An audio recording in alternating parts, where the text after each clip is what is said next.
Hello, everyone. I'm Greg Gilio, principal of Homestead High School, and we have another edition of our weekly video message. And as you can see, I have a whole slew of guest stars with us today. This is our Homestead PTSA. So I thought it'd be great for you to get to meet some of our new board members, and some of them have been on the board for a while, but we've had a very strong and active PTSA over the last several years, and they've really done a lot of great work here at Homestead supporting our students and supporting our staff. And so I thought we'd kind of start off and you get to meet the new president and some of the other board members. So Vicki, do you want to kick us off here? Thank you, Greg. Hi, I'm Vicki Narang. I am currently the appointed president for the remainder of this year, and I'm the president-elect for next year's board. I have a junior at Homestead High School whose passion is baseball, and he plays on the varsity baseball team. And I'm very much looking forward to continuing to work with this board for the remainder of this year and next year as well. Great, thanks. Next, I'm Vinita Shettigar, and I'm the secretary for this year. This is my second year as secretary. I have a junior, and I'll be working as the grad night party co-chair for the next year. And I'm part of the council PTA as well as the Homestead, and I'm glad to be part of the Homestead PTSA. So are we. Christina. Yes, hello, I am Christina Milesi. I am currently the treasurer of the Homestead High School PTSA, and I am transitioning to become the financial secretary for next year's board. And I have a sophomore, and I also had another daughter who already graduated in 2017. All right, thank you. Mike. Hi, I'm Mike Ferris. I'm the incoming historian for next year, and I have one daughter at Homestead who's a freshman this year and who's excited to finally get to be on campus. And I have another younger daughter who will be coming to Homestead in a few years. Great, thank you. Hi, my name is Agnes Lang. I have a son, Nathan, who is a freshman at the high school, and I have also a daughter who is in 7th grade right now.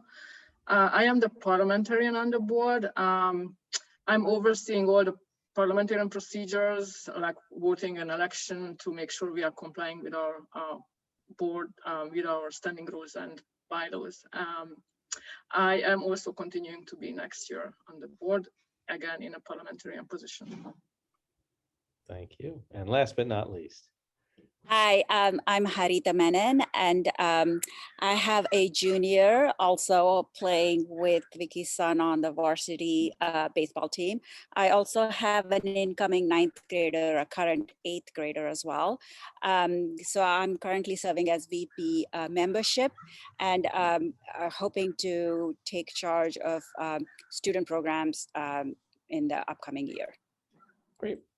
So, for those who maybe don't know much about the PTSA, how would you describe the vision or the purpose of this group? I'll take that one, Greg. The California PTA determines the overall mission of all PTAs in the state, and that is to improve the lives of all children and all families. So that is mandated in our bylaws. As our own group at Homestead High School, we've been working on our planning for next year, and a couple of the main focuses we're going to have is to improve our outreach and inclusion and diversity of our PTSA membership, so get more families and parents and guardians involved. And then we want to support and promote the goal of Homestead High School being an anti-racist school and community. And we see ourselves doing that through supporting teacher and parent education in that area. So they would be our main sort of overriding focuses for next year. Great. So, people might have heard that there's a Homestead PTSA. They've also heard the terms, the Fremont Union High School Foundation. Can someone help explain what the difference is between a PTA and a foundation? Okay, I can take that one. So the district foundation promotes programs that benefit all 5 schools. For example, the district provides a wide district-wide access to the Naviance system. And our PTSA contributions are generally spent in the year that they were given, and they are used to address the particular needs of our school. Okay, thank you. So, and for people who are sitting out there wondering, why should they get involved? Why should someone become a member of the PTSA? For me, I think that the biggest reason is just it's a way of getting involved in the community of the school. And, I think that having come from elementary school, it's maybe a little bit easier. And as your kids get older, it's harder and harder to feel like you're involved in their schooling. This is one way to be involved without necessarily intruding on their personal space. The other reason is, as a member, you get to help us to decide how best to support the students and the whole school. All the members of the PTA get to vote on what it is that we're going to be doing with the money that we raise. And so that's another big reason to participate. Okay. And I guess also, what are some ways, and you talk about getting involved, so what are some of the ways that parents can get involved and be involved in the Homestead School through the PTSA, and maybe even what are some ways that they can contact you or get information about things that are going on with PTSA?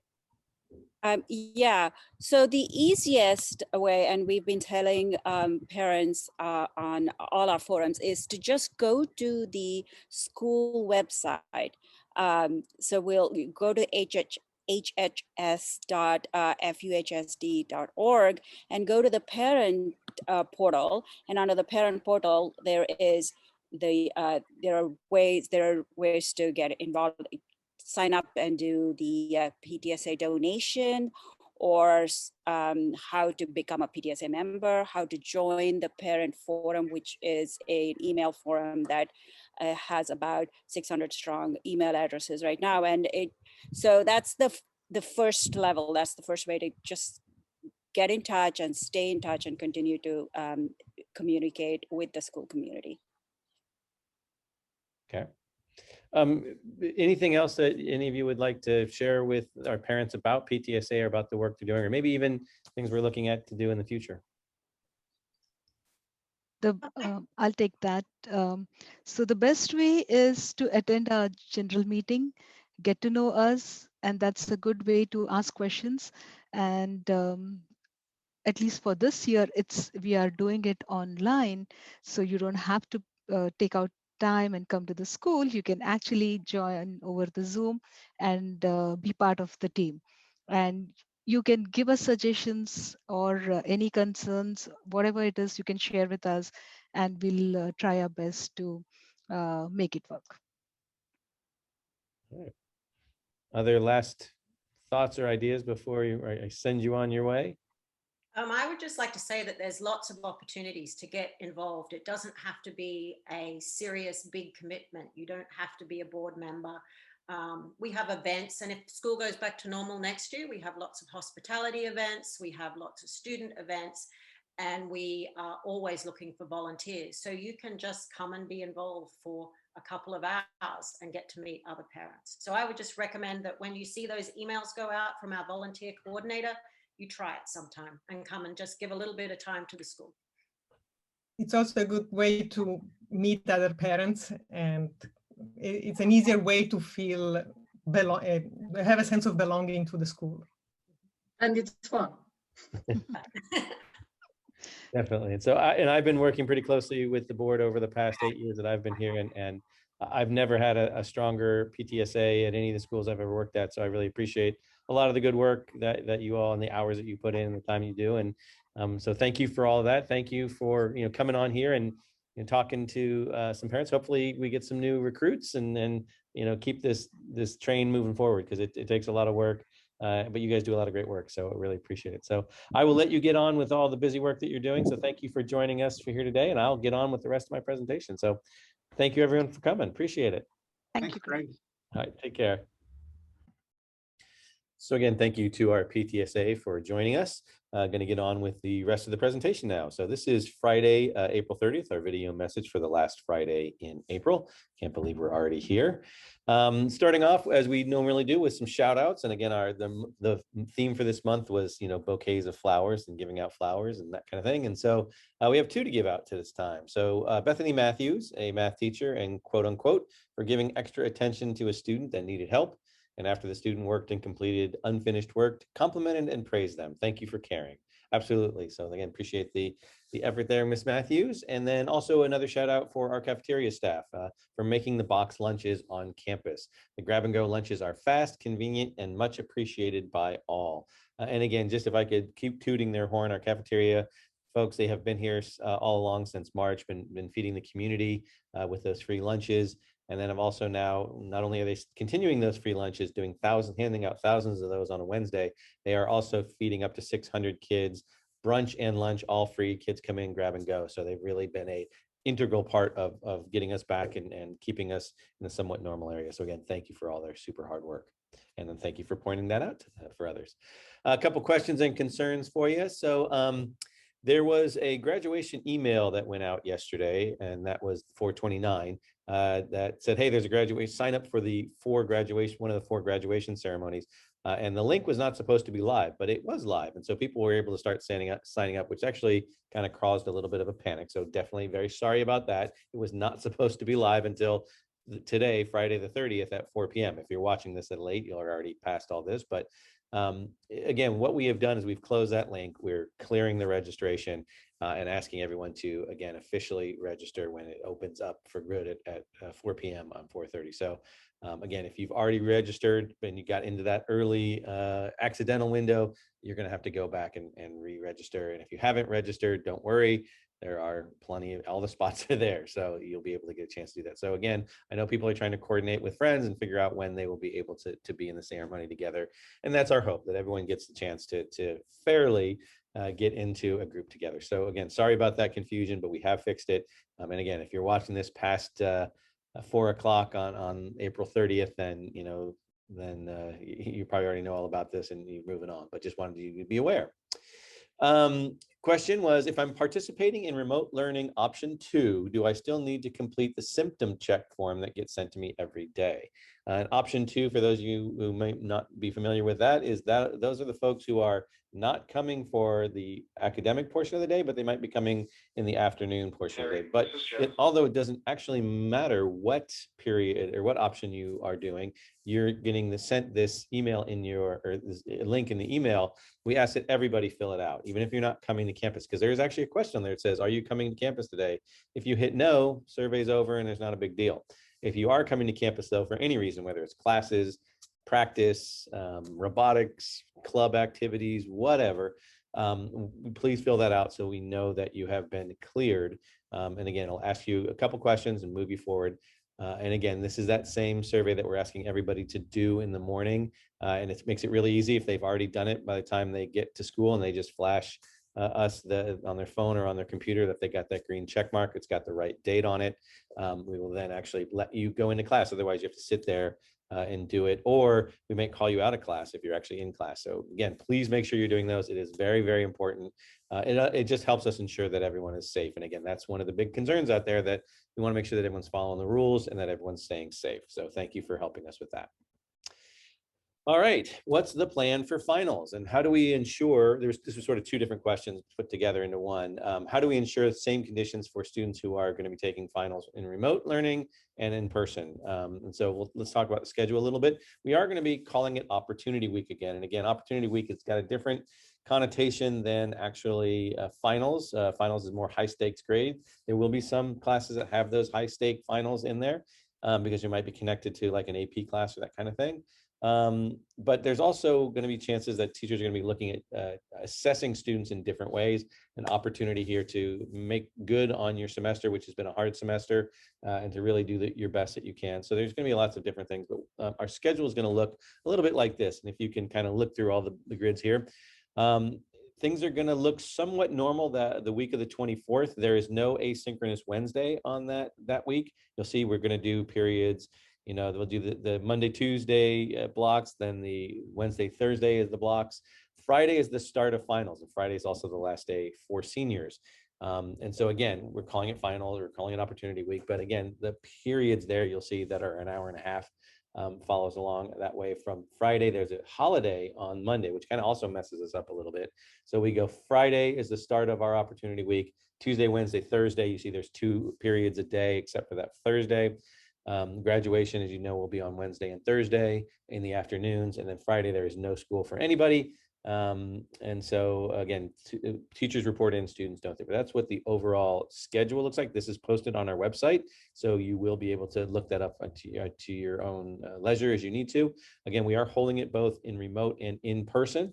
So we'll be giving details about how that actually works, which again has brought up some concerns about, well, there is some differences about taking a test or an assessment at home versus in the classroom. And so the big concern is that, well, students at home might have an advantage because they can look at all sorts of different resources to help them out. Well, a lot of our teachers are working on how to allow students to have access both in person and at home to things like notes and books.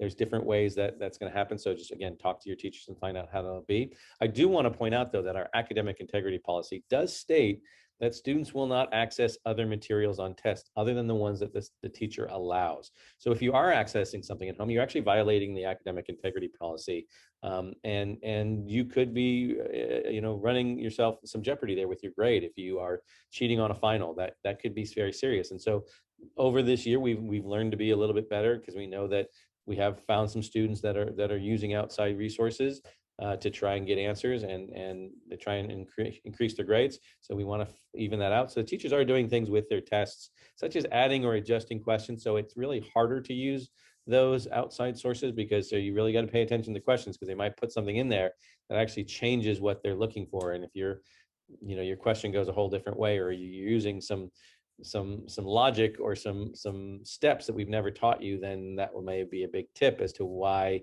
you're not actually doing your own work. And so that could actually show that you're doing some academic dishonesty there. And so we want to make sure that we can tell at times. We can't catch everybody, just like when we're in class, we can't necessarily catch everybody.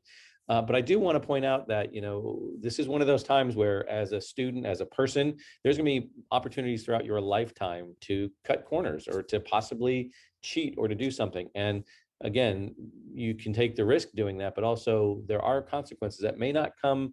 Maybe you don't get caught, but they might come later. So again, if you've been using these outside resources on your, say, math tests, maybe you got a great grade in this level of math, you go to the next level, you're really going to struggle. And so you don't want to get caught short. So please make sure you're doing your own work and that you are really being as academically honest as you possibly can. But we will also be doing things on our end to make sure that students are being academically honest. Question here was just hoping, of course, given the current COVID situation, let me reread that. Of course, given that the COVID situation will only keep getting better, then next year there will not be an online option or a hybrid option.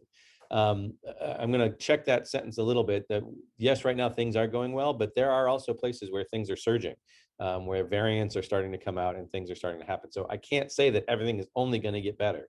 The one thing I've learned in this pandemic is to not use those absolute statements. So things are moving better. If they keep trending that way, there won't be a need for an online option or a hybrid option. This is hard, as the person said here, it's so hard on the teachers and the kids. We should go back to normal pre-COVID learning style, and I absolutely agree with that. That's where we want to go. Our statement is that we want to be fully back in person for the 21-22 school year. We agree that that's the best way to do it. It's the best way to run school. It's at what we do best as educators. But again, we just need to see what, if any, restrictions are in place. If variants come out and are making the vaccines null and void, then that might put us backwards.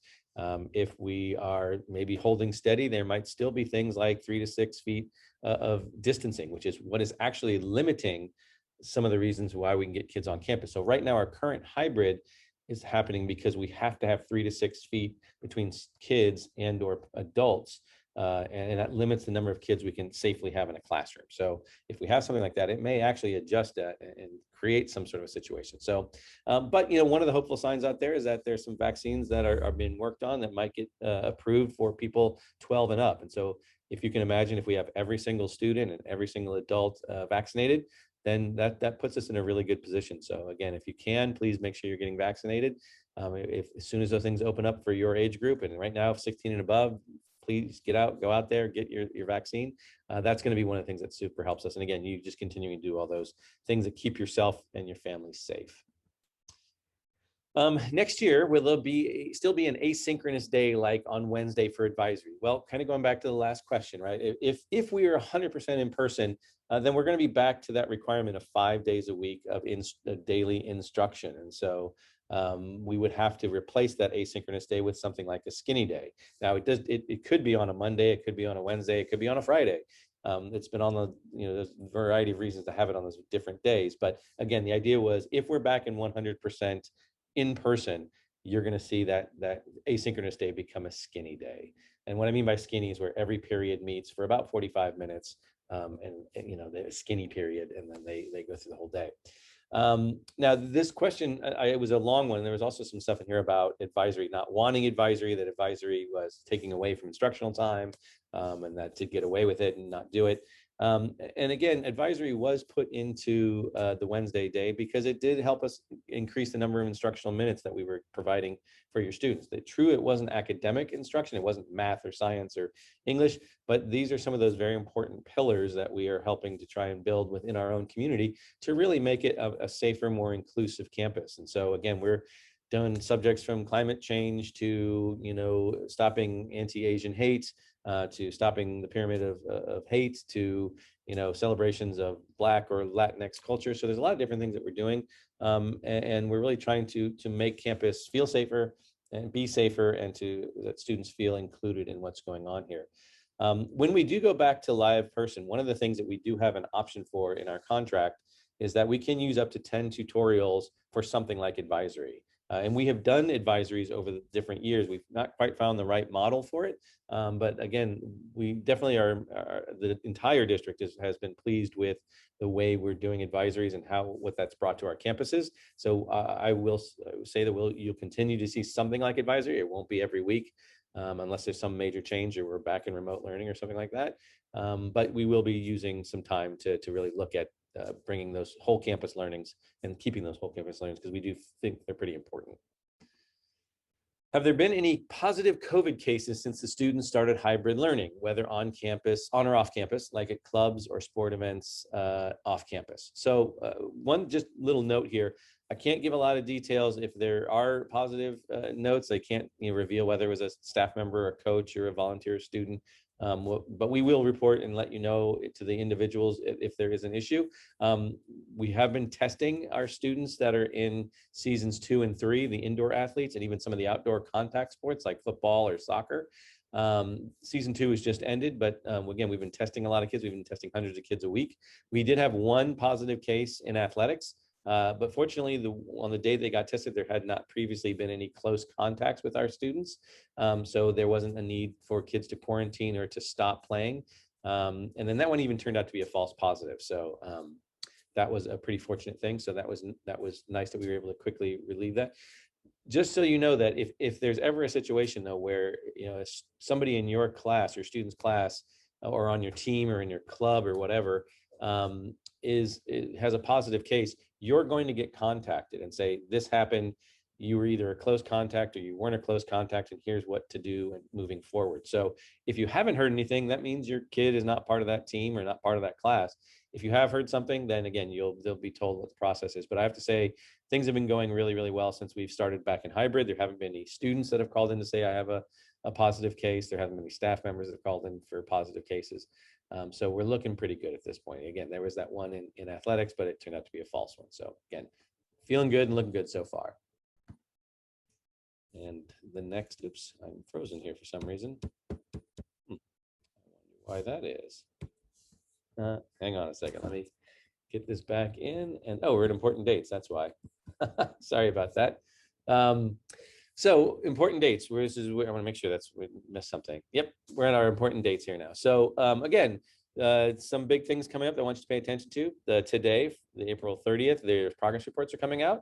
Also, that graduation sign up link got emailed out. Again, that should be live today at the end of the day. Starting on the 5th, there's national anthem auditions. If you want to sing or perform the national anthem, again, these information can be found in either emails that have been sent to you or in the bulletin, so please look for those. Eagerly and anxiously, folks are waiting for the start of AP tests. This very long, drawn-out AP testing season starts April 10th, Monday, April 10th, and goes all the way through into June. We also have an event that's going to be starting to publicize for 9th grade parents. It's a parent ed presentation where I'll be doing a presentation on the HHS roadmap on what school looks like from 9th grade through 12th grade. So if you are a 9th grade parent, please feel free to join us for that. We will be recording it and putting it online as well too. So if you're not a 9th grade parent and you want to see it later, you're welcome to check it out then as well too. Again, CASP testing for those folks who opted into it, which is about 100 or so folks at this point. That'll be happening on Wednesdays, 12th and 19th. So you should be getting information about that or have already received information about that. As I mentioned earlier, our Opportunity Week starts May 28th and goes through June 3rd. Our seniors, your last day will be the 28th of May. Remember that 31st is a holiday, which we don't necessarily need a holiday right there at the end of the year, but we do have one. And then June 3rd is the last day of school. So again, thank you to our PTSA for coming in today and being our guest stars. Thank you for everyone who's been sending in the surveys. I'm going to have a new survey for May. So hopefully, again, if you haven't sent something in before, please use it. If you have questions or concerns that come up, you want to just recognize a student, a staff member, a parent, a community member that's connected to Homestead, we'd be happy to give them a shout out there in the beginning of it. And if you have some suggestions for people that you'd also like to see interviewed, you can put that there in as well too. And we will try and get everyone in here. We've had a lot of really good guests, so looking forward to that. So anyway, happy last day of April. Welcome to May. And we look forward to this last full month of school with you. Take care.